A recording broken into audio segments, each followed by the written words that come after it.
Greetings, Mark Brown here. We're going to be looking at how we can use the count word feature right here in your Microsoft Word document.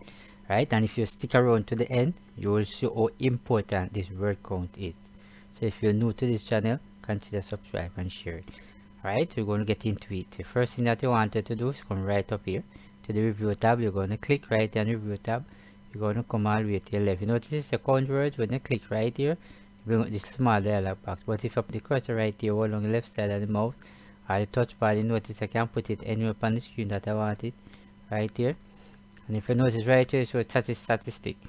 So one page, how much word? 239 already show you. Show the character space and everything right here. So you can actually use this feature as a guide. Or otherwise you can press the F7 and it actually take you this particular era. So this is the word count era. And I hope you learned something from this particular video here. So just consider share it, dear friend. Thanks for your time. See you in the next video.